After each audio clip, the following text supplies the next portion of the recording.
Iraq के संसदीय चुनावों का ऐलान, जानिए किस पार्टी ने मारी बाजी, क्यों सबकी नजरें लगी हैं फेडरल कोर्ट पर।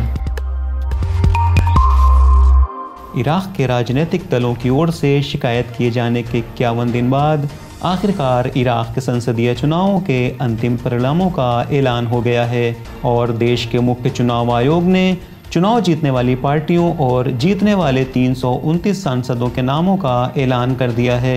इराक के मुख्य चुनाव आयोग के प्रवक्ता जलील अदनान खलफ ने ब्रीफिंग देते हुए कहा कि इस पूरी अवधि में हमने राजनीतिक दलों की शिकायतों की जांच की।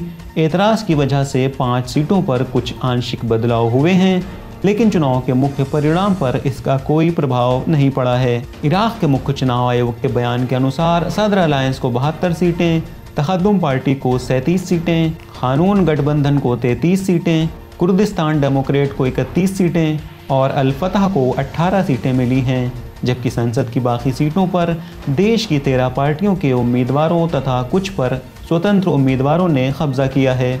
अंतिम चुनाव परिणाम के ऐलान के बाद अब सबकी निगाहें इराक की फेडरल कोर्ट पर लगी हुई हैं। ये अदालत 3 दिनों के अंदर या तो चुनाव परिणामों की पुष्टि करेगी या अगर उसको कुछ नोट लगाने होंगे तो वह इसको चुनाव आयोग की ओर लौटा देगी। सब्सक्राइब करिए विलायत न्यूज़ को और न्यूज़ की ताज़ा नोटिफिकेशंस आप तक पहुंचती रहें, उसके लिए बेल आइकन दबाना न भूलें।